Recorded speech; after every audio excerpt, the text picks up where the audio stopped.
Good evening, everyone. Let's stand for opening remarks from Councilman Engle. Holy Spirit of wisdom, you refresh us with your life-saving power. You have entrusted us with a share in leadership. Help us to share ideas and plans with each other. Keep us kind and courteous to one another. Give us insight to the work at hand that we may further your causes and benefit many people.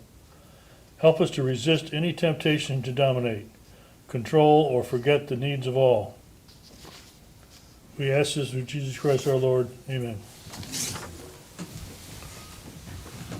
Pledge allegiance to the flag of the United States of America and to the republic for which it stands, one nation, under God, indivisible, with liberty and justice for all.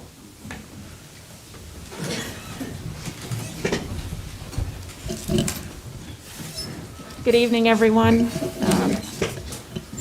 I'd like to welcome Mr. Silverstein back. It's nice to have you back in person. Thank you. Good to be here. All right. Can I have a motion for our minutes from our February 1st meeting? So moved. Second.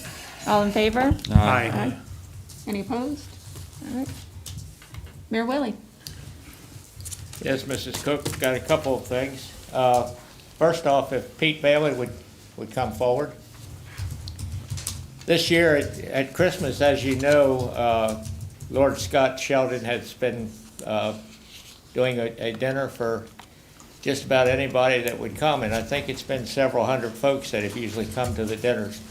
This time is the first time in over 40 years that Lord Scott has not been around, and we would like to make a presentation. Originally it was to go to one of his daughter or his son, but one lived in Georgia and the other lived in Texas, so to come up here was a little bit much. And fortunately, in the last few days, Lord Scott's son has passed away. So Pete has graciously accepted to come up and receive the sign. What we did was to name this part of South Washington Street as Scotty's Way. And we put the signs up for about a month and then took them down, and we expect to do the same thing next year, which would be about the time of the dinner that he usually gave, plus all the other activities he had. But I think everybody agrees that this town and this county don't work without volunteers, and you've got quite a few of them here tonight. So it's important for us to recognize the volunteers, the work they do, and for all the effort they make and good things they do for the town. Okay. So Pete, if you take this and give it to the family. Okay, I appreciate it. And I'm not sure that's the original one, but it's close. okay, Mayor Willie, on behalf of the Scotty's family, I'll accept this and make sure that they get it in Texas. Great. Okay, and to the council and chief, appreciate everything. Okay. All right. Thank you. Thank you. Okay.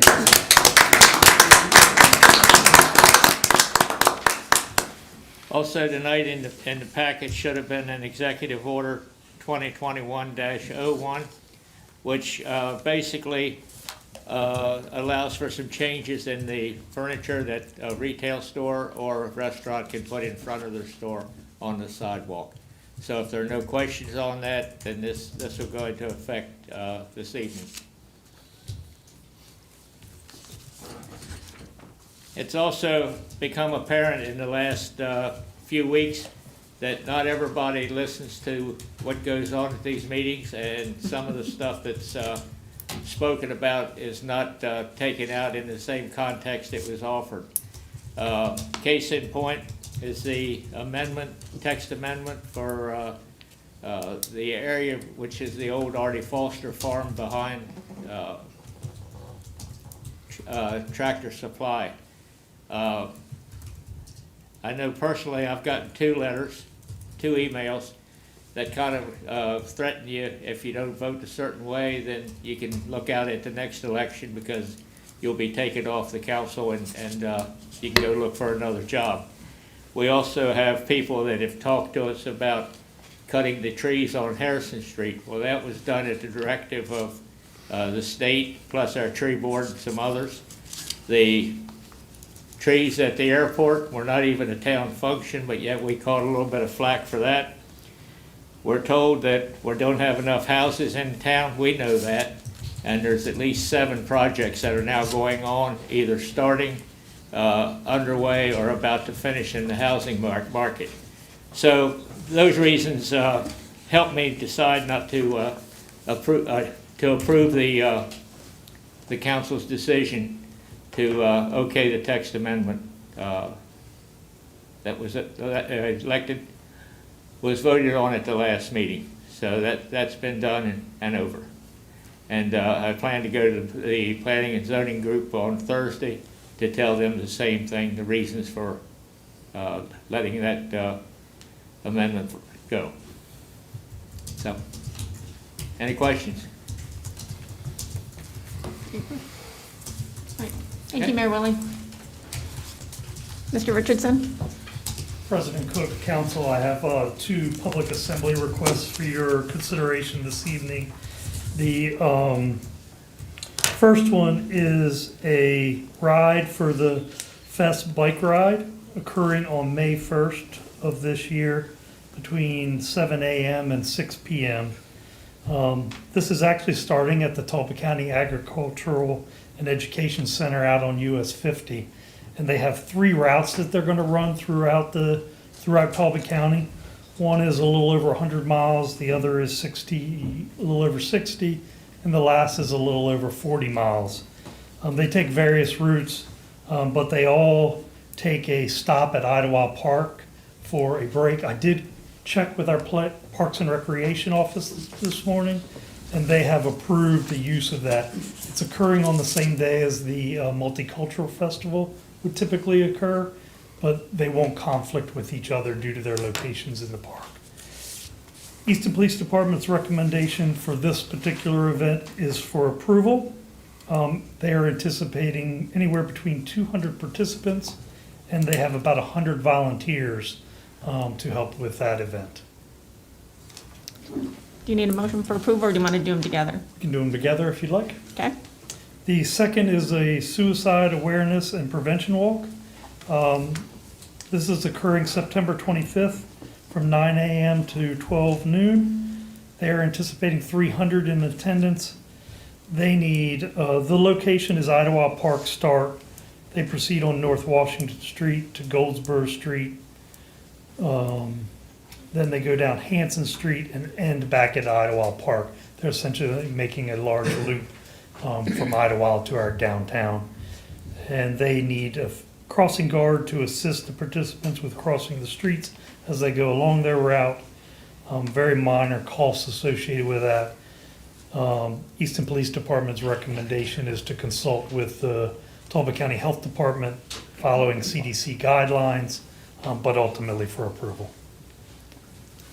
Does anyone have any questions on the public assembly permits? Do you have a motion for approval? So moved. Second. All in favor? Aye. Any opposed? That's all I have for this That's evening it? at this point. All right, thank you very much. Any questions for Mr. Richardson? All righty. Thank you. Ms. Van Ember? So for your next packet, I just wanted to let you know about a couple things that'll be in that packet. One will be an ordinance to allow the voting by mail and expanding the absentee provisions to allow some additional voting by mail in the election. So I'd like to get that in the next packet so we can get it effective for your May election. And there will also be an ordinance to revise the snow emergency provisions in the town code. They're a little bit out of date and still require things like chains on the tires in order to be on the roads and things that people just don't do anymore.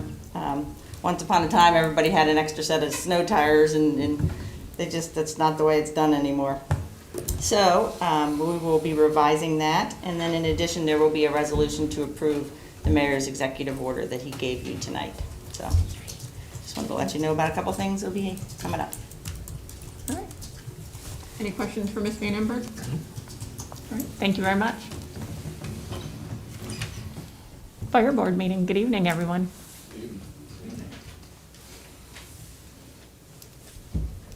Is anyone presenting tonight on behalf of the? You give me the okay.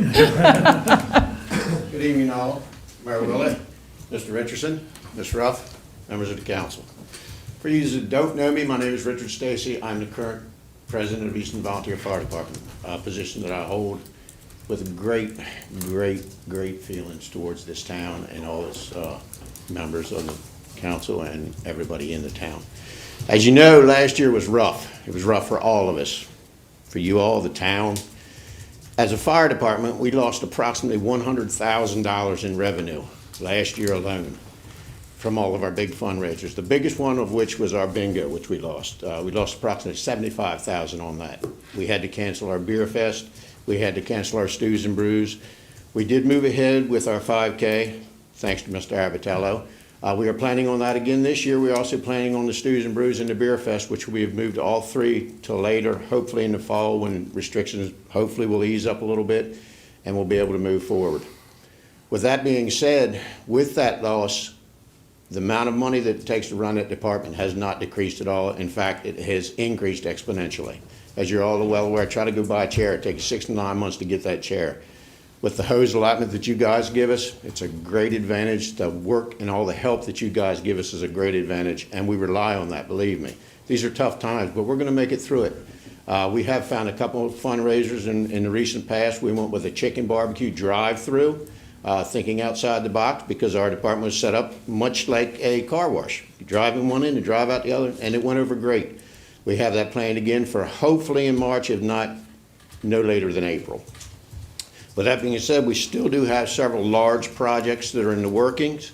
One of those projects is our apparatus replacement, which I'm going to allow one of my trustees to speak on here just in a minute, if you will indulge him. At this point, normally we would be here in mass, all of our line officers, fire officers, and all of our administrative officers. Due to COVID, we're a skeleton crew.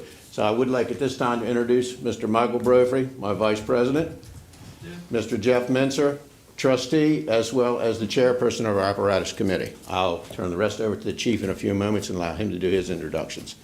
If there are any questions that you have for me at this time. Okay, at this time, I would like to let Mr. Menster come up and just give you a brief overview of where we stand in the apparatus replacement, because it's ongoing, and I know it affects you guys greatly, Mr. Richardson. So I will turn it over to Mr. Menser at this time. Thank you very much. Thanks, Mr. Stacy.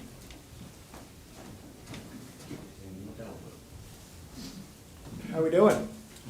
Hanging in Good, there. Thank you. How are you? Good. So we've been working on the committee for, I guess, about 14 months now. Obviously had major setbacks because of COVID.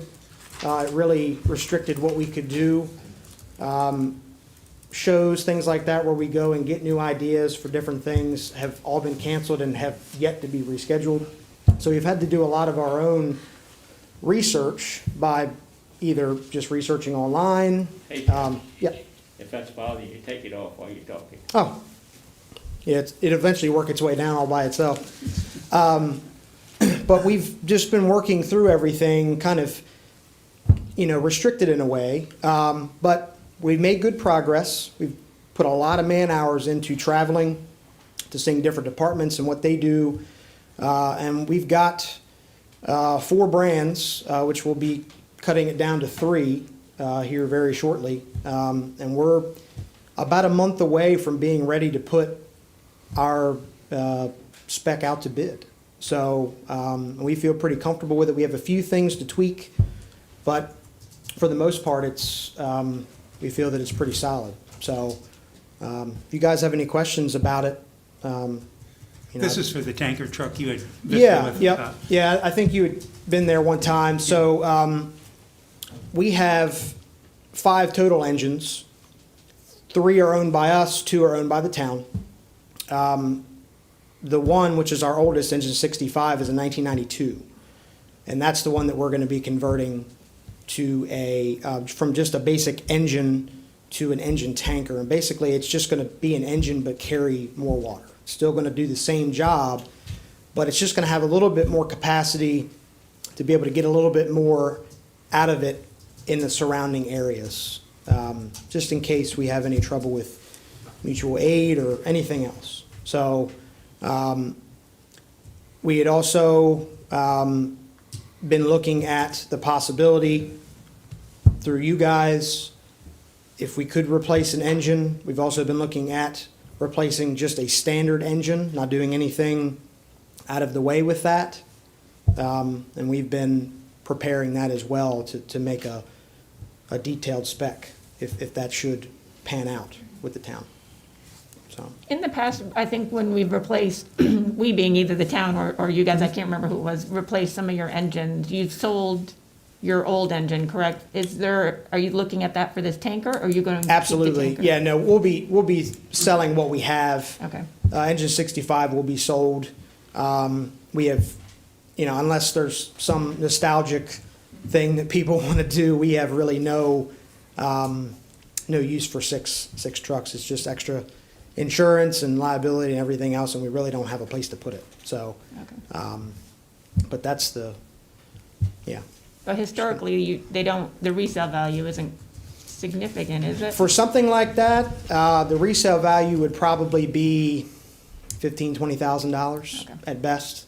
There are a lot of departments, the past few trucks that we've sold, some areas in Tennessee and Kentucky have benefited from the trucks that we've sold because they just don't run a tremendous amount of calls. I mean, some of those places might run 15, 20, 30 calls a year. So, we're sending that truck off to a long, easy life, wherever it's going to go. So a lot of those companies get a great benefit from that. So, but for us, with us running 1,000 calls or more, having a truck that's almost 30 years old will be 30 years old next year is definitely, just can't go anymore. So. And Mr. Menser, what's the length of service usually for an engine? So, typical length of service or what we have in our replacement plan is 25 years. It used to be that we would run it for 20 years and then give it a reserve status for 5 years. So we'd have 4 frontline trucks and 1 truck that was a reserve. We don't really do that anymore. We found that leaving that 1 truck as a reserve, basically it just sat there and got cobwebs and it didn't get any use. So we cycle all of our trucks. The oldest, of course, just don't get as much use. Now, we've had a couple fires here recently, and Engine 65's actually been, because it was in the county, has actually been first in line on those, and, it did a good job. But it's something that we hold pretty strong to. 25 years is a good, for what we run, 25 years is the maximum that I would see, just looking at studies that you would want to keep something like that. So, any other questions? Can we come down and see when you have the specs ready? I guess you said it'll be another. Yeah, month so or I mean, I pretty much have the whole spec Okay. written out. Need to gin it up a little bit to make it look pretty, but for the most part, it's ready to go. And we'll send that out in usually 30 to 45 days. We usually expect to get a turnaround, but once we get that spec back, it usually takes about a month, sometimes 6 weeks, between getting people together to be able to read each one of those bids line by line and make sure we're getting exactly what we want. So And after you order something, it takes how long? typically a year. So, in this case, if we went through our spec, there's obviously going to be amendments and different things that are going to have to be corrected because not every manufacturer hits it right on the head. I would say by May or June, we would be ready to sign a contract, and then it's usually anywhere from 11 to 13 months from the time that you sign until the truck's delivered. And that's just delivered to us. Then it's got to be lettered, tools have to be mounted, training on how to operate it, things like that. So it's probably more along the lines of 14 months before it would actually go in service. And will it be delayed much due to COVID? Well, it could be, and unfortunately, a lot of the manufacturers are having the same problems that the town's probably having and other people where things are just not readily available. There's manufacturing backlog. It really does play a toll, and it's actually, unfortunately, it's raised the price of the apparatus. A couple of the manufacturers that we've talked to have actually had 2 price increases in the last 12 months. On average, fire trucks typically increase in value or increase in cost by about 3 to 4% a year. This year, or the past 12 to 16 months, it's more likely to be about 6 or 7%. So it's definitely not a cheap business to be in. So, but it's I don't expect from talking to manufacturers to have any true backlog, but nothing can be, with COVID, there's nothing that's guaranteed. So we'll just take it as it goes. All right. Gentlemen, do you have any other questions on the? Well, let us know how it goes and keep us in the loop. Certainly. It'd be Thank you. exciting. Thank you. Have a good evening.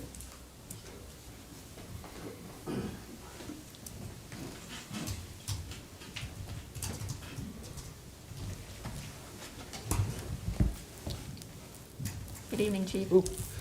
Good evening, everyone. First off, I'd like to say it's an honor to hold this position again. And if you don't know me, I'll give you 125% for my years as chief.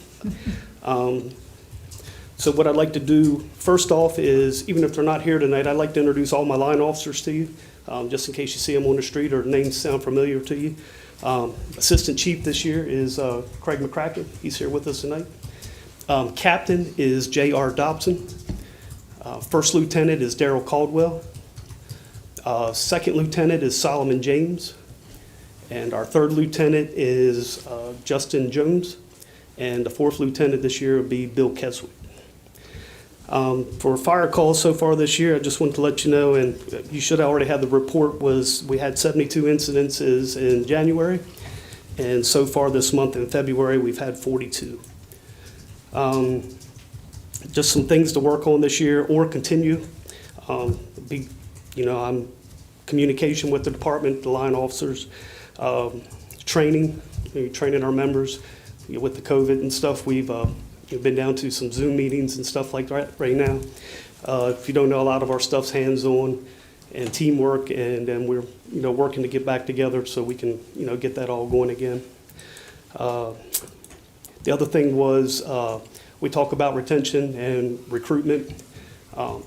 Besides recruitment of other members, which that has slowed down during this time, like to work on retention, making sure we give the members in our department the tools and training that they need to excel themselves in the department. Last but not least, Mr. Stacy forgot one fundraising thing, and I'm a part of that. So the golf tournament, is scheduled this year for September the 18th at Hogan. All right, Mr. Abbatiello, get your foursome in there now. That's right. September 18th. And don't wait. Right. It fills up quick. And that's all I have. Thank you. All right. Thank you, Chief. Any questions? Yeah, Chief, and this actually goes for all the guys here. Is there anything, since we only see you guys once every 3 months, is there anything that the council can do for you guys this evening? Anything you guys need from us at this point? And that, for anybody. So. I can't think of anything right offhand, but But we have your number. we have your number.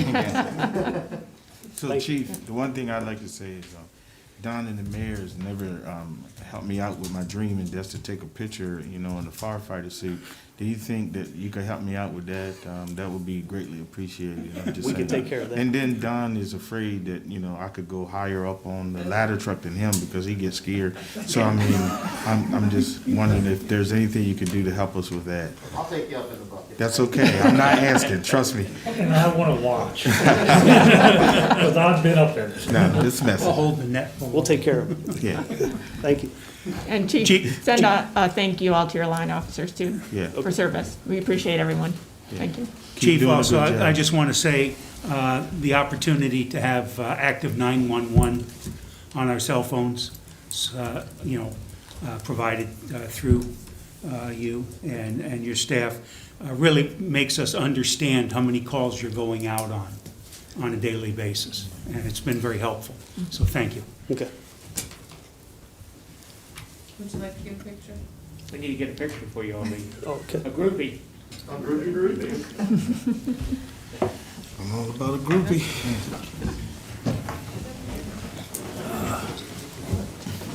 Where we going?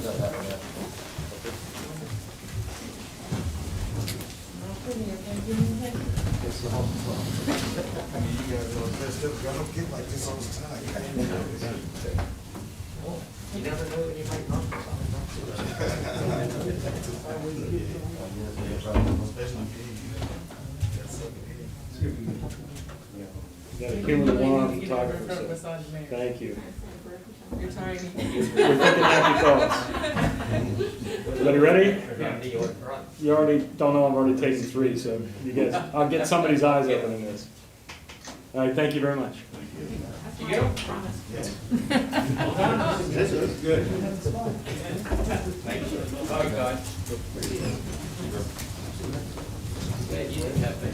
Megan, you didn't want to get in front of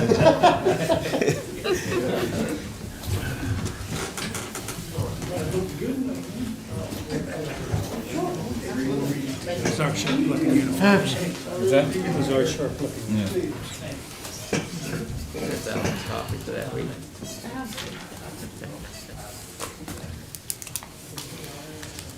Alrighty, next we have resolution number 6128, a resolution of the town amending the Town of Easton Employee Handbook related to compensation absences, specifically overtime as compensatory time and vacation. We have had this in front of us for a while now. Gentlemen, do you have any questions or comments on the resolution? If not, there's one correction or one thing I'd like to discuss, which would be the vacation earned per calendar year. I know we've discussed hours versus days and everything. I would propose we leave it at hours, but add another column for 12-hour employees for an equivalent. Not sure if that. So keep it, we talked about a day for a day. So for example, you know, after your trial, you get 80 hours, which is 10 days, vacation time, 2 weeks. Just make that equivalent for a 12-hour employee. Does that make sense? So, while I appreciate Mrs. Cook's gesture, she knows what my response is gonna be. I know your response to will be. this, and so I'll take just a few minutes to say that we've done a lot of things in the town of Easton to make sure that we are treating all of our employees equally across the board. And leaving this as one single schedule, I think I said it last time, with one single set of hours issued to all of our employees, I believe is the accurate and most equal way to move forward with the employee handbook. But certainly, Mrs. Cook's proposal is on the table for your consideration.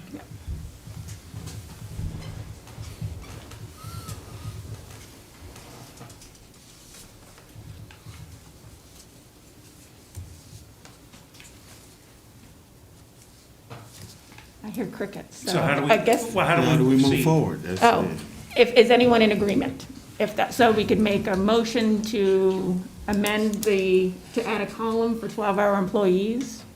I didn't know if anyone, if it would go that far, I didn't know if anyone else was in agreement with that idea or not. I personally think that this is going to affect, in particular, our police officers. Our police officers who would do a job that I have no desire at all to ever try to do, couldn't do.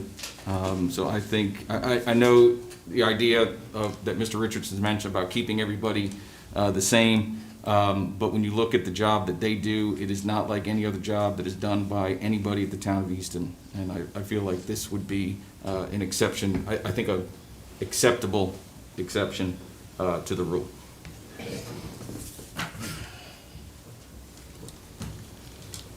So is that your motion? I'm trying to figure Is there out any- where we're going. No, she asked if anybody If agreed any- with yeah, I it. didn't I was know just if- saying I yes. agree with you, but. If there's comments on it, I think, I had originally said days for days, I know is a sticking point, it's been one for me, and we talked about it at the workshop. The reason I decided to keep it hours just was in case might make it easier for an employee to take half a day off, that's the only thing. But otherwise, the theory behind it is still the same, a day for a day, for them to accrue vacation at the same, I know, it was originally, there was an asterisk in there about that. It's basically saying, you know, they're accruing, now that we're front-loading it, though, this would just make the equivalent hours a day to a day and then create it in hours, I guess. That's a long-winded way of saying it. Go ahead. So Sharon, how do we proceed? I think a motion by somebody, a second, and a vote on the amendment, and then you can approve the whole resolution. Okay. So the, Chief, I'm sorry. You should say that. Can I say something? No, sure. I certainly don't intend to muddy the waters because we've been down this path a lot. But I don't want you to lose sight of the fact that I also have 10-hour employees. So if you exclude them in this motion, then I don't know how we would deal with that. I have 8, 10, and 12-hour employees, so I don't want to muddy the water, but it. You just did. You did, yes, thank you. So case in point, It'd be this muddy is, tomorrow if I don't say it today, so. so I'm gonna go back to where I was at, of course, which is equality, one schedule for all employees. I know that there are pros and cons to working the 12-hour shift, and I certainly agree with Mr. Abbatiello. It's not a job that I would have ever taken on personally myself, but there are pros and cons to that shift work that they have, whether it's a 10-hour or a 12-hour. And we actually have some 7-hour employees also under our umbrella of all of our employees. You know, we made some changes to the pay schedule a few years ago, which brought equality to the way that we pay everybody. I think this does the same thing. I would advocate that you pass this resolution as written.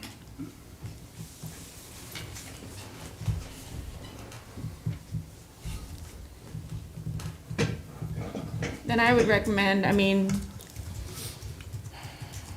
I still firmly believe in then a day for a day if it is. If it's easier to do it as a day, whether you're a 10-hour day, an 8-hour day, or a 12-hour day. If that makes it cleaner, then I would propose that. I still feel strongly that while we do accrual rates, now we're front-loading it, that fair is fair, in my opinion, that a day for a day then. So are you saying, Megan, that in lieu of hours, we go to days? Let's go back to days then. Then I would say a day is a day, and that might make it cleaner then for everyone. Then Chief, your 8-hour, 10-hour, 12-hour employees, a day is a day. Is that right? Yes. I hate to continue to muddy it, but Not gonna muddy it. from a management perspective, our employees are paid hourly for the most part. Our time cards are adjusted on an hourly basis. Vacation is used at an hourly rate most often, and I encourage you to pass it as written.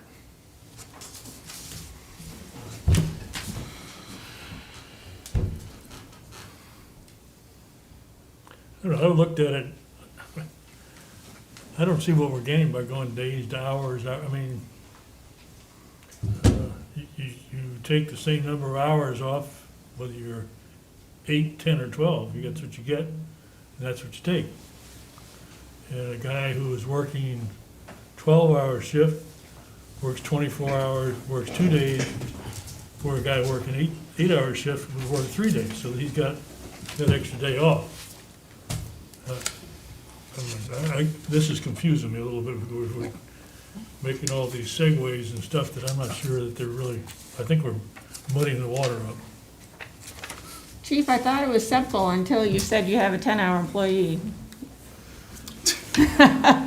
Which was just to add a column. So the way that Mr. Richardson is saying is the way it is written, it allows the officers to continue earning at the rate that they're currently earning, and we're fine with that. Right. So if you just leave it the way he has, the officers are earning it either 8, 10, or 12, the way it currently does. So in essence, of a 10-day employee, person's supposed to get 10 days, an 8-hour employee would get 80 hours, the 12-hour employee would get 120 hours. That's reflected in their balance. So you would just do the math and then front load that on the first of the year. And that's what we're looking for. Yeah. That's what we're looking for. The problem As long as is, that language is in there, that, like Mr. Richardson says is in there, that they're gonna continue to earn at the higher rate, it will be in there. right, but this will affect any new employee. It will affect new employees. And what I would like to do is create this policy that for an existing employee would be the same for a new employee. That's all. That's all. I just want the wording so that if it's a 10-hour accrual, 12-hour accrual, that if a new employee is a 12-hour employee, that that's the rate that they're accruing at. So we have a little over 130 employees.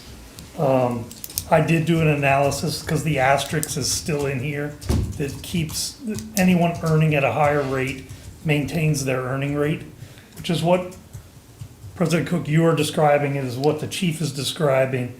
There are actually 28 sworn police officers that fit into that asterisk mark, and there are 8 traditional employees that would also fit into that. So that is the total number of employees out of 130 plus that would have some higher earning rate than the schedule currently in Resolution 6128. Just trying to give you a perspective. So all of that was factored into what we have right here before us. It is right in there before you. But that's only for existing employees. But where the real impact is on new employees. So any new hire goes back to, they're accruing. Right. Well, I mean, we're saying accruing, but they're gonna front load a separate amount So than remember, an one of, existing employee. there are a couple of major goals for this handbook adjustment. One is to control our accrued absences liability. And the other is to encourage our employees to take their time off in a way that we, as employees, have not been doing. But effectively, altering this takes, changing it back to that scenario would actually increase or maintain the current liability in some sense. For an example, any employee that is a 25-year status employee under this schedule would receive 200 hours of time off annually.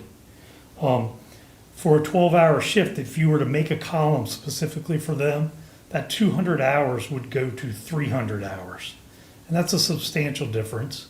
And it represents, if you run it out in hours or days, or more importantly, weeks off on an annual basis, you start to see the differential that it creates.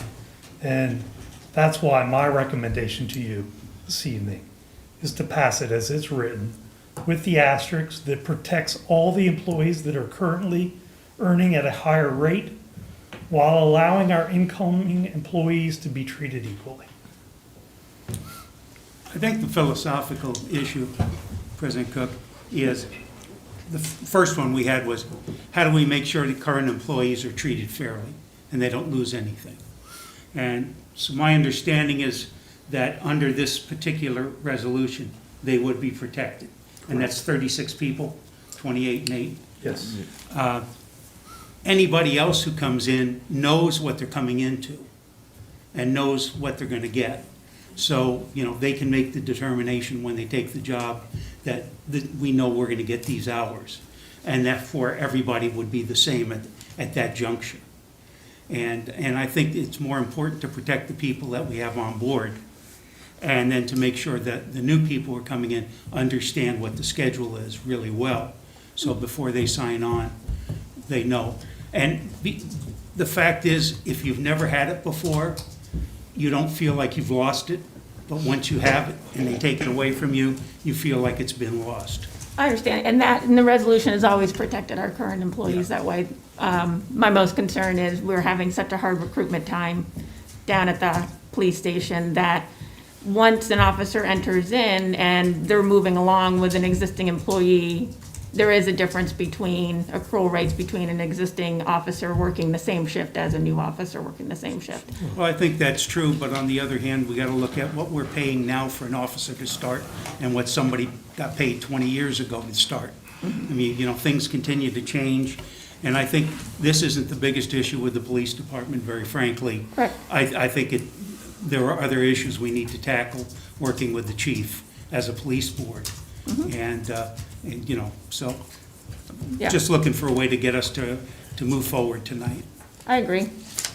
Don, does any of our employees lose anything by what you're proposing here? No. Not from an accrual basis on vacation, no, sir. Okay. No, they're not existing, this is purely just for new employees, new hires. I sort of get that, but I can remember in the 80s when Ronald Reagan was the president, they changed the civil service retirement program. And everybody who came on after a certain date got the new retirement program. It was about 2/3 as good as the old civil service program I was in. And they're still hiring people, you know, they know that they have a different retirement program. There's nothing they can do about it. I mean, it's out there, it doesn't mean that we all agree on it. All we need is 3 votes to move forward, so.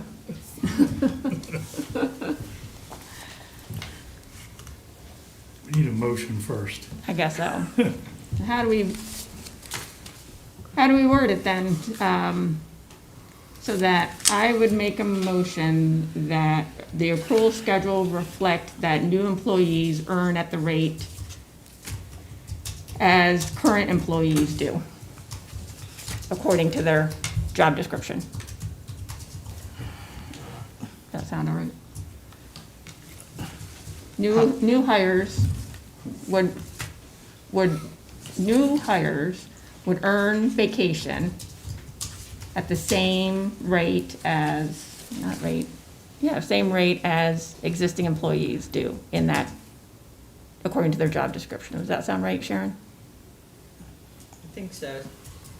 I don't know whether that, is there any, like something, not everybody in those categories makes the same, right? Right, yeah, I mean, if you got an employee that's been 10 years, how can a new person get with a 10-year person? No, because a new employee, I'm just talking about the equivalent for the hours. So 40 hours, 80 hours, it'd be 120 hours for a 12-hour employee. I believe what Mrs. Cook is recommending to be done is take this schedule as a single schedule and ultimately create 4 different schedules.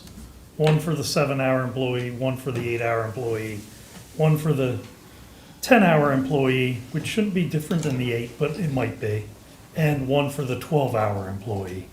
And divide the current schedule by 8 and then multiply it by their hourly work schedule on a given day. I had done that for the 12-hour employees, so 40 hours would go to 60, 80 would go to 120, all the way down to 200 goes to 300. Is there anybody within each category that has a different rate already? Or is everybody within each category the same now? There are 36 employees that are different than this schedule in the resolution. But are they similar to other people similarly situated to themselves? They are calculated differently based on a 8-hour day or a 12-hour day. In only those 2 cases, 40 and 7 are treated as 8-hour employees right now. So if according to that, why don't we just add the 12-hour? That would not be my recommendation. Right. If you run several scenarios on how the hours worked out, and we've talked about this now for seemingly months, I don't know why time comes to vote that we want to make a change. I'm missing something. I felt I've made it clear since the beginning about that. And again, I told Mr. Richardson tonight, I've thrown it out there. If no one wanted to go along, that's fine. I mean, I certainly don't mind being outvoted, but all I wanted was the goal was to make it equitable for new hires at 12 hours to be front-loaded, for example, 80 hours, 120 hours, so they had the same amount of days. I originally said a day is a day, whether it's an 8-hour day, a 12-hour day, a day is a day, but then the reason I stuck with hours at the last minute was because I thought, well, what if an employee takes half a day off? It might be easier to do it in hours. The whole goal was just to make it equitable, whether you're an 8-hour employee versus a 12-hour employee. 40 hours a week versus a 12-hour shift. From a payroll and a fiscal perspective, hours is the best way. Chief. How long is this initial trial service? Is that like probation? 6 months. 6 months, so these people are just on a limited accrual for 6 months. Then they go back, they go into the, Full accrual. Full. but during that trial period, if he does something wrong, he's out, you don't really have to do much, anything, is that right? He doesn't, or he or she has few rights, if he just, I mean, if that's the big, if that's is all hung up on this probationary period, I don't think that's what's No, being. that's for all gonna be- employees, yeah. I thought the whole thing was generated by the fact that we had, what, $900,000? Yes, And we were trying to get that managed. that's correct. And the best way to manage it is to change the system. Leave those who are in the system the way they are and treat them the way we've been treating them, and bring everybody else in under one system, with the idea that it would be up to the managers to manage overtime, to manage other things. But, you know, that was my understanding for the basis of this. Yeah. Chief Spencer. Sir? Chief, the 10-hour employees, are those patrol officers who are out on the streets, or are those people that working in the office there? Who, the 10-hour employees? During the Special Operations Division, Thank you. so our narcotics and bike patrol guys. Thank you.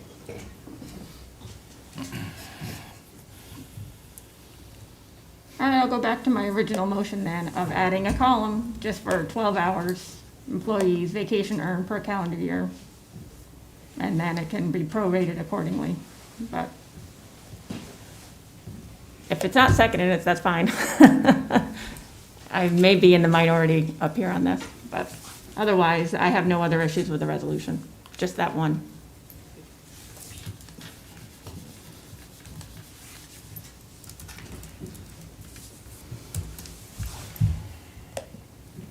I guess it's dying. That's fine. All right, then when, do we have a resolution for, a motion for resolution number 6128 then? So moved. second. It's been moved and seconded. Mrs. Ruff, will you call the, Mr. Silverstein? Aye. Mr. Abbatiello? Yes. Mr. Engle? Yes, Reverend Davis? Yes. President Cook? no.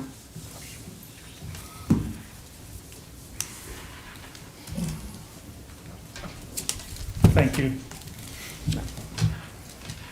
All right, Mr. Langford.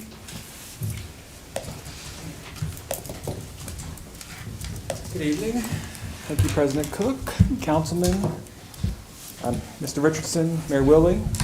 Mayor Willie, you won't have a copy, so. If anybody else like a copy, or is this presentation on the screen here adequate? Can you take your mask off, please? Sure. Thank you. Again, thank you so much for allowing the time to come up here and present information about our activities for downtown development. Always relish the opportunity to meet with all of our clients. I consider the town of Easton, the businesses, our residents, our clients. So I want to make sure that we have a clear understanding of the processes that we have outlined, the outlines that we've taken to get there, timelines, and then to go through some of the stakeholdering and some of the feedback we've gotten from the community and the like. So if we'll go to the next slide. A brief recap. We've seen this timeline in the past, but I just wanted to bring it back just to go and see that this has been our projected path forward for downtown development since the summer of 2020. We organized a business meeting at the Waterfowl Building, and a lot of ideas were shared and generated, a lot of great feedback. That full report is available on the Easton Economic Development Corporation website. But from that, we had, started November 16th for myself. I was brought on to the Easton Economic Development Corporation as Downtown Development Director. We had our Downtown Development Committee was formed, and we started really working through the projects, the leads, and the proposals. Our outlook was that in January, we would meet with the town council to present the proposals. We're a little behind on that, but we are on time for the rest of our work. which is February and March stakeholdering again with the businesses to go over everything that we're presenting here with council blessing, and then to really put the volunteers, put our work groups into action so we can deliver on our 2021 goals. So if we'll move to the next slide. Again, recapping what we were able to achieve for 2020. We had Community Day, which was in lieu of our Waterfowl Festival, our 50th, was postponed to 2021. But Community Day was a great community effort that nonprofits got together. They were able to put on smaller COVID-friendly events, really bring the folks back outside. We had residents and visitors that are used to being in town, doing activities during the traditional waterfowl weekend. Was a great success also of just building relationships back with the nonprofits and just being able to continue on with information sharing. We'll touch on this a bit because we're going to bring this back. We also had the Shop Sundays Holiday Raffle, which we had 26 businesses participate in. We had over 8,000 raffle tickets. It was very popular. We're going to touch on that again in a few minutes. The Downtown Easton card launched at the same time. You guessed it, we're going to touch on that here in a few more minutes. This all is in coordination with Shop Local campaigns. We also help as sponsoring of the Home for the Holidays, which is a new holiday campaign organized by the Talbot Interfaith Shelter as well as the Hummingbird Inn. And that was a great socially distanced way for families to meet Santa and to have a nice lighted gardens at the Hummingbird Inn to give you social distancing photo ops and things like that. It was another great opportunity to bring some folks together. We've already talked about pulling in some new folks and starting in May to talk about the holidays so that we can be prepared for the holidays in 2021. Bigger and better on Aurora Street, bigger and better downtown, and really everywhere else in Easton that can have a light hung up on trees. We want to see lights out there. First night Talbot was supported. It was virtual this year. Folks really appreciated the opportunity to continue the tradition of being able to watch the crab drop, to watch the local performers. It was another great opportunity for new performers to be introduced to the platform. And then, of course, just this past weekend, we had our Valentine's Day carriage rides. We did have some issues Saturday because of the icy conditions, but that did not stop folks on Friday and Saturday to come downtown, which is a traditionally slower period because of the wintertime. We had all but 3 rides booked on Friday. We completely sold out for Sunday. In fact, we snuck in two or three extra rides on that day, and people really enjoyed the photo ops. They really enjoyed having that family time. Many of the kids came with their families for this, and they absolutely adored being able to pet the horses. And it was just really nice, personally, to be back out there engaging with folks, because that's really what it was all about for me. Hearing the stories about how they found out about Easton through the event, how they were coming from, as far as Delaware, how they were coming from across the bridge, and maybe they've never really been to downtown Easton, but now they know about downtown Easton, they want to come back. So we'll go to the next slide. Through all of this, as we mentioned, we've been stakeholdering, we've been meeting with businesses, and our committee has done a lot of work to outline what our 2021 goal is, and that is to deliver and execute a transformative strategy that is generated through meaningful community engagement and informed by analysis of the downtown district's market position. It's a mouthful, but we're going to deliver good work based on the feedback and response we get from the community. And so we have 2 categories we feel are going to help us best achieve those goals, and that's design and community connection projects, and that is resource development projects. So the first category, we're talking about placemaking, buy local campaigns and promotions, vibrant community events, extensive marketing promotions, and branding of Easton downtown, which we'll talk about here more in a second. And then downtown ambassador and hospitality. Resource development is all about supporting those programs. So fundraising and sponsorships to enhance the programming. The town invests heavily into events and marketing. What can we have our partners come to the table to help us boost what we already have as far as capital for some of these things that we've talked about? Volunteer recruiting, engagement, and training. It was said earlier during the council meeting that volunteerism is so important in this community. And I think that is very true here in the downtown, so providing opportunities for folks to do that. Polling and data collection. We have 2 polls and data collections that we'll review here in a few minutes. That's part of the slide presentation. But moving forward, more polling, more data, gathering information from our businesses, our residents, and our visitors to make sure that we are executing events to a high level, we're hitting the marketing channels appropriately, and so forth. And then community engagement, collaboration, that involves things like this, coming to the town council, reporting on our work, scheduling meetings on a quarterly basis with our merchants and other businesses to inform them of our work and find opportunities for them to work with us. And then downtown improvement and legacy programs. As of January, we were tasked with managing the Main Street, and I've been in communication with them to understand the grant programs that are available in 2021. Facade improvement, for instance, is always one that's available, and just understanding that facade improvement can mean a lot of things. So we'll be working with a lot on that to see how we can use that as maybe perhaps building improvement or facade improvements that are a little bit different from what we had in the past. So we're going to leverage all of those opportunities, work with the community along the way, as I mentioned, and it's all going to support our design and community connections projects. So we'll go to the next slide.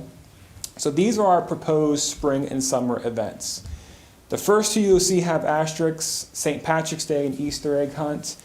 We certainly are in the midst of the pandemic still, especially with St. Patrick's Day being next month. That is an event we do not feel confident that we can execute properly. I know the Easton Police have expressed concerns at the state level that there's still a recommendation of not holding parades. We've seen many other towns, including Ocean City, have canceled their St. Patrick's Day parades. So my recommendation to the council is that we do cancel the St. Patrick's Day parade, but hold on to that thought for a moment because we're going to jump down there at the bottom. I think there's opportunity for 4th of July of perhaps doing something for rather than having our St. Patrick's Day parade, maybe doing a community festivities that would include a small parade during 4th of July, which I feel would be a better time. Hopefully more vaccines have been administered, and hopefully restrictions have been lifted more so than they have already. And that would be a great time to show appreciation to our frontline workers, the folks that have really worked tirelessly to get us through these trying times. But going back to the top, Easter egg hunt is not one I'm recommending that we cancel, but certainly one where we have thought we're going to have some kind of socially distanced pictures with the Easter bunny, handing out Easter eggs in bags, not doing the normal Easter egg hunt model. But then we get into more cheery times, I feel. And it begins with Community Day. As I mentioned, the nonprofits are working again and have identified that they had such a great time in the fall. Why not do it again in the spring? And we even have other nonprofits, other organizations that saw our efforts in the spring and would like to join us. So our next meeting is Wednesday. We're going to pick a date. We identified May 1st, but there's so many activities happening in Easton on May 1st that we're going to probably shift a little bit later into May for our event. That is a great way for nonprofits and organizations to share resources, to find out what others are doing so that we can help promote, even past Community Day, help promote what the organizations are doing. We're finding out, just as an example, Avalon has the pavilion, is intending to bring the pavilion back, and they would certainly like to have folks be able to book space in the pavilion to do their activities. So it's a great venue for them to showcase that. Skipping down to First Friday Gallery Walks, the galleries certainly would love to have that come back. The first couple of months in spring will be a little bit different because we're expecting to have restrictions, but maybe by the summer we're back to having cheese and wine and open exhibits and open lectures and the like. Downtown cleanup days. I hesitate to use cleanup days because I don't think that downtown Easton is dirty per se, but I always think there's an opportunity to bring folks down and have them engage with our downtowns and have them find ways to show, if there's a parking lot, then maybe there's some shrubs that don't get as much attention. They could help clean up those areas, but then just walk around and identify maybe there's light poles that need some kind of work, or identify a brick that maybe has come loose. And log those things so we can be responsive to the town and inform about that. But just building a community that cares about its downtown, that becomes ambassadors of their downtown, because through the volunteerism, they become familiar with the merchants, they become familiar with the programs. They start to tell the stories for us. May Day decorating competition, talk with businesses about a traditional flower basket competition where we could put it in the storefronts of the windows, have folks come down during the week of May 1st up to Mother's Day to see the decorations, vote on their favorites, kind of hallmark wholesome, take advantage of what Easton is good at, and also knowing that it's very socially distanced an event like that.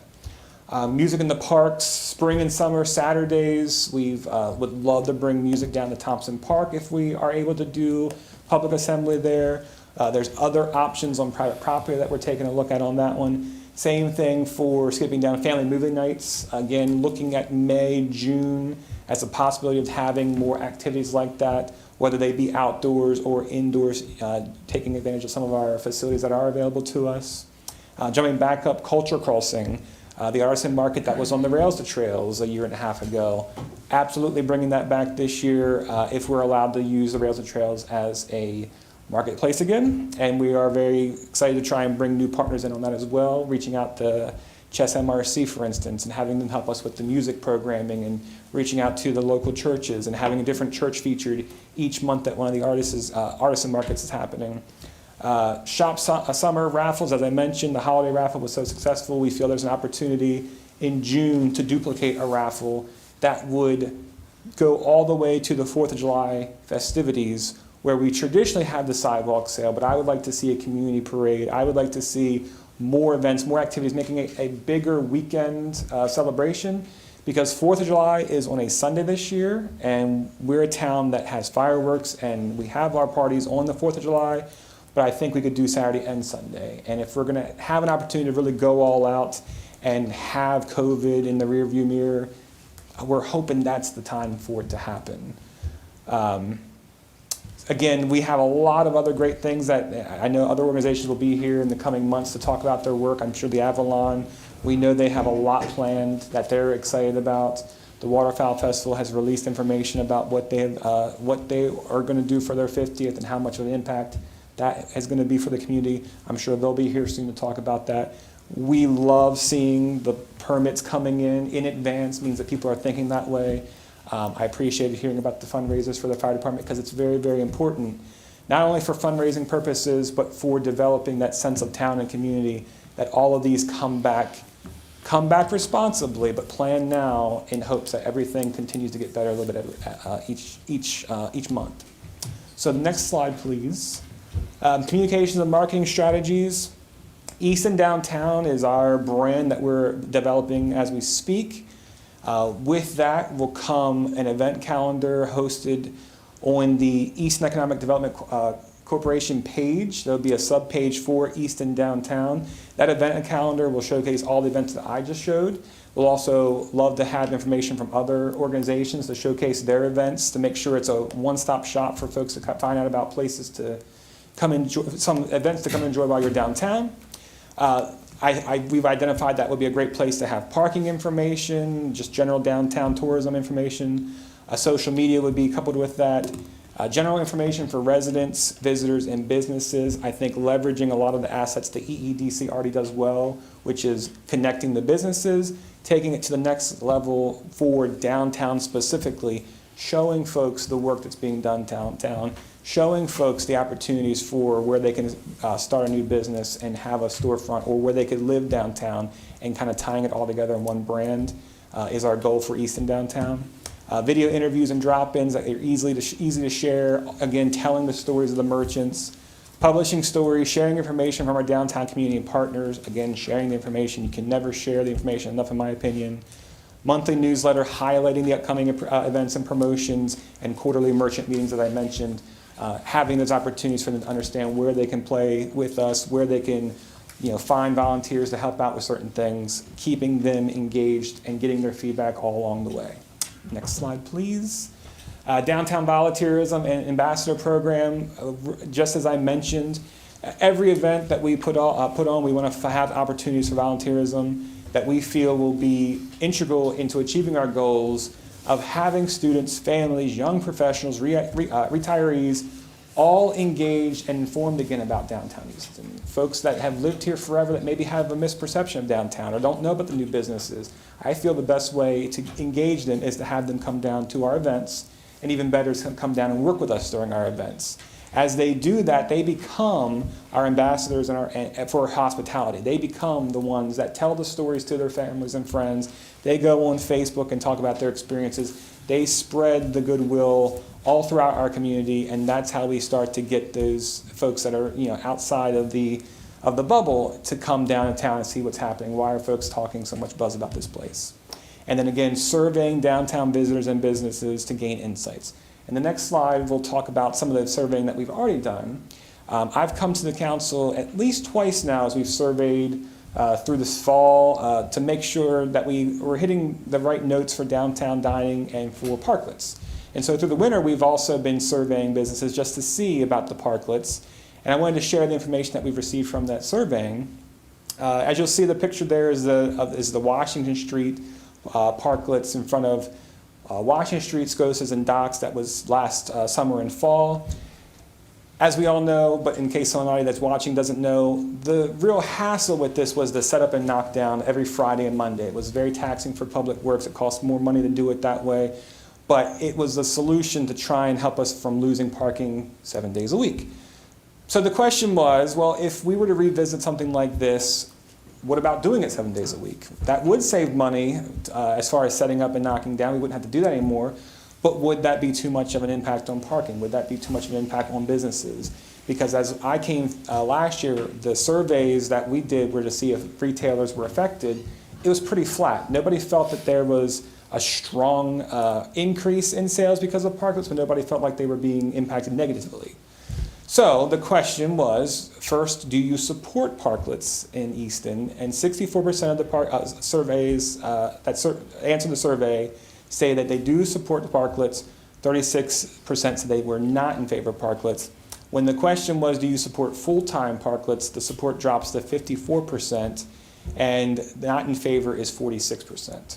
And Jeff, I think the important part is, can you tell us how many people answered the survey? Yes. So this was a survey. 28 businesses in the downtown district responded to this survey. And it was a wide ranging of retailers, businesses, landlords, and property owners. And how many surveys went out? We did surveying on the ground, and we also did it into our email list. So email list is, hundreds of folks that are on that list that could have that saw this survey go out. Thank you. The comments that we got from that were, again, more days give more opportunities to take advantage of nice weather. But they could not. Somebody said they could not support full time if they didn't look nicer than they did last year. Last year, the outdoor dining in general made Easton feel more alive. Outdoor dining didn't drive more retail sales, but also didn't hurt. As I mentioned, that was what we found out last year. Parklets provide an unfair advantage to select restaurants, which is important for us. And we'll get to that in a minute. Parking is already a concern, and full-time parklets will make things worse. Parklets alone do not bring more people downtown. So I asked, just remember this, because we have some recommendations and we have some requests at the end. But that was important information that we gleaned from that survey. Another survey that we did was after we did our Downtown Easton card marketing for the holiday season.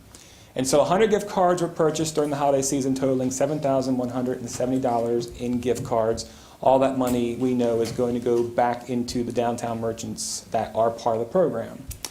In that survey, 69% responded said that it was extremely easy or convenient to purchase the Downtown Easton card.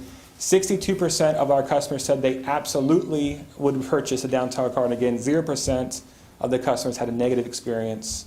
And on the right-hand column there, we have how they learned about the program. Valuable information, 15% of our customers learned about the card through traditional media, 46% learned about it through digital advertising, 31% through our press releases, and 31% learned about it through word of mouth. This information is really valuable to us because it helps us spend wisely when we have campaigns and events that we are going to do, as we outlined here just a minute ago. But it's also really great information for our businesses as they're trying to understand how they can reach their customers. What's not shown here is that digital marketing certainly gets your customers' attention, but traditional got the attention of our businesses. The majority of our businesses that found out about the raffle, for instance, said they heard it on the radio. They saw an ad in the newspaper. So this is just an example of the types of data and information that we will be working on to come up with our recommendations, to find our paths for projects and the like, and just to be able to deliver some good information back to the businesses. So with all of that, we'll go to our last slide. This is our Downtown Development Committee's recommendations and requests. So when it comes to outdoor dining, we would love to see the continuation of the orders that allowed for food and alcohol service beyond the restaurant storefronts. So this is, again, talking about getting more seating downtown, Last year, executive orders allowed the restaurants with neighbor supports to put more tables and chairs beyond their boundaries. We would love to see that to come back, especially as restrictions are in place for our restaurants. We will also love to see other businesses be allowed to apply for that or something similar, because we've had a lot of other businesses that have said to us, hairdressers for instance, if they have a small space and they have to have clients wait, being able to wait outside rather than having them crammed inside for safety reasons is important to them, but they might have a restaurant that is 2 or 3 stores down that they would love to be able to have, them get carry out and come enjoy that carry out in front of their business, because it just drives this great feeling of downtown, and it just helps people become more comfortable with downtown. Our recommendation for parklets is that you would allow parklets only if there is a comprehensive and inclusive policy. And I go back to the comments that we had about the parklets only benefit 3 restaurants. I don't agree with that, but I think the reason we hear that is because there were only 3 restaurants that had parklets last year, and there was no comprehensive way for other restaurants or other locations to understand if they did qualify or if they could get parklets. So I think having a checklist and having it be very clear how parklets work would be appropriate if parklets is something that we want to do again this year. In the same topic, we would not recommend having the temporary parklets return. We feel the parklet policy should dictate a unified design approach, and that is, of course, if a parklet policy was adopted. Implement a parking lot branding and wayfinding strategy. This goes back to the feedback and the comments we heard about there being a parking problem. I put that in quotations in downtown Easton. It's another divisive topic. Some folks feel that there's no problem, and some folks feel there's a big problem. But what we can do with that is work on informing the public, as I mentioned, and we think there's some real opportunities for branding. If there were some nice banners in the parking lots that had, a blue crab lot or a rockfish lot, something that's more identifiable. I think our residents become more familiar with it. Over time, they're able to show the visitors where these parking lots are just by coming up with a solution like that, or others. I just use that as an example. And then wayfinding, we had the kiosks that are out there. They're starting to be implemented. I think having it on our website with showing people where they can find those kiosks, just to have some synergy with our organization, with the town efforts would go a long way. Allow our committees, I'm sorry, I missed one. Town of Easton invest in more outdoor seating in parks and public spaces with regular cleaning and maintenance. Cleaning and maintenance being important for COVID, but also just to make sure that we have our assets are going to be, in it for the long haul. Below that, as I mentioned, allow our committees and volunteers to revitalize some of the existing assets. And that would include planters and benches that are already a part of our downtown fabric. If we could just have a day that we would allow to have the volunteers take those off sites, power wash them, re-oil them, bring them back downtown after they've dried, just to have those assets looking like they were when they were first purchased. Town of Easton installing sanitation stations and have a dedicated staff or a contracted janitorial service restock and fill those stations. So again, having somewhere the kiosks, the maps, the visitor center, where that we could tell the public that if you would come downtown, you have any concerns about COVID and things like that, we have these dedicated stations that you can have hand sanitizers. Our businesses all have these things inside of their place of businesses. Just to kind of create this feeling of hospitality and that people are welcome to come downtown again. And then finally, just to cross-promote as much as possible with our messaging, Town of Easton messaging, anything that our other organizations in this community are doing. I think cross-promoting is always going to help us spread the word and make sure that we're building those community connections. So with that, I know there's a lot to digest, but I would love any questions or comments on everything that was presented there. My comment would be that, well, first of all, thank you and the committees that have worked to come up with some ideas on how to market our community, how to bring some excitement back into the downtown. As usual, I've been vocal about some of this stuff, but I really think that you have to have different activities in order to draw people. And with a plan like this, I think this gives us the great opportunity. And also the fact that trying to put a clearinghouse together to market the community and let people know of all the activities. making sure that each of the websites that organizations in the community have, nonprofit organizations, have access to linking to an EEDC site that would have all this information is critical. And the fact that you're talking to all of these groups is really very important. So I compliment you and the other individuals who have worked on this. Thank you. Jeff, I think the goal has always been to get tourists and the local residents coming downtown and feeling safe. Added seating, I think, is great. The events is wonderful. That's why we live in Easton, is to raise our families, and to live here. It's a great place to live, and we want to make sure that even in these times that people feel safe doing that. I think the added seating also helps with that. In addition to the events, it gets people to linger downtown in front of some of the retail shops, like you mentioned. That's a great example, I think, of the salon wanting to put a chair outside, for having people who are waiting, having a safer place for them to feel and to sit outside. So I think there isn't one silver bullet within that package, but I think together there's something for everyone within the community to appreciate. So thank you for your effort, and I enjoyed your presentation. Thank you very much. I'd like to see you get this available so people can look at it real quick. So people can see that that's what we're doing, as opposed to complain about not hearing anything. We'll absolutely do that. We can get it out to the public. As I mentioned, very first week of March, we're going to send out a Zoom invite that we can present this to our businesses as well, and we'll have that recorded, and we'll take Q&A at that time to make sure that we're hitting the right notes for them as well. But I think that I couldn't agree more. Communication is going to be key for us, and I really like the way that this outlines a strategy that we have a lot of tourism related. Tour Talbot does a fantastic job of showing the region and making sure people know about our region. I think that the missing links is that community connection. Because I think if we can get the local community energized and connected, it's going to ripple throughout, and they have family that lives outside of Easton, they have family that live in other areas of the world. The downtown Easton car is a great example of that, actually. Toot my own horn a little bit. Some of the feedback we got was that I live in Jersey, but I have a family member that lives in Easton. I didn't know what to get them. I searched Easton, Maryland, and boom, I found this, and this was fantastic. So things like that, I think, there's not much wrong in this community. That's my belief. There's not much wrong in this community. There's always opportunities for improvement, but more so showcasing the good things that we have that have made us become what we are today. And Jeff, can you email us a copy of that presentation, please? Absolutely, be happy to. All right. Thank you so much. Thank you. Thank you.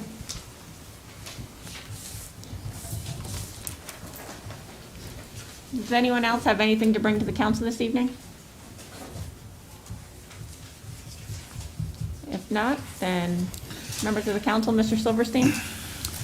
First of all, as I've seen information come out from the fire department, from the police department, I want to thank all of those individuals who both volunteer and serve on our behalf with some of the ice and the snow we've had, and fires and emergencies with individuals. Our town is well represented by those individuals, and you do a great job of caring and making sure that we have a great, safe community. Also, I want to thank our other staff, public staff at the town, getting out there, throwing down the ice melt and all of the other things they do. I see Easton Utilities out there fixing water main breaks yesterday when it was pretty ugly. I think we've got a great community. I think as we continue to work together and connect with each other, we're just going to make it a better place, and we're going to get through COVID. So that's what my comments for this evening. Mr. Abbatiello? I just want to thank President Cook for her leadership in working with improving the comp time plan and the vacation time plan. I know it didn't go the way necessarily you wanted it, but most of that stuff in there is a direct result of her working with the mayor and with Mr. Richardson. So thank you. Mr. Engle? Yeah, I too want to congratulate everybody on the work on 6128. I know we started off with a lot of opposing viewpoints. I think we probably got as close as we're ever going to get. I think the end product is pretty decent. And I want to thank Jeff for finally getting us a plan for for the town of Easton, which we've not had in the past, so we've got something to look at, something we can work for, and I think they did an excellent job. Reverend Davis? I want to first thank the Easton Police Department for the good work that they've done in recent investigations and working with other agencies. I tell you, I feel safe in the town of Easton. It's one place I know I could get up 1 o'clock in the morning and go for a walk and not to be worried to death about, individuals doing some type of harm. And there's been a lot going on, Chief, and I just want to commend you and your staff on your due diligence in solving or apprehending those individuals who were charged for certain crimes. So I want to thank you for that, knowing that you're not fully staffed, but you still doing the work that you've been tasked to do. I want to also thank the fire department. It's been a lot of fires going on in our area, and they have been working diligently supporting other towns and doing the things that they need to do. And I also want to ditto what Don has said on the resolution 6128. Thank Megan for her hard work and her due diligence with meeting with different people, hearing all the voices, and I think we've done a real good job of providing a good resolution for the whole town. Even Public Works, I want to thank them, because when the snow came, if it wasn't on a Sunday, they even gave me an opportunity if I wanted to ride in the snowplow.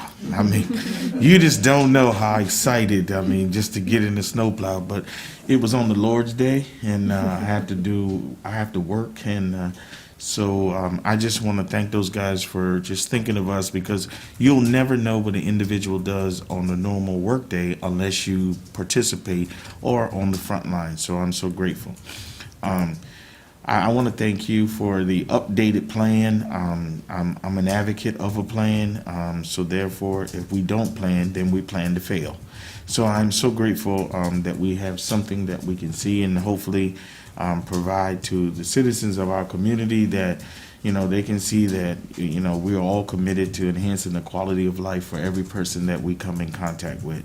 And and I thank you for Al. He's a lot better.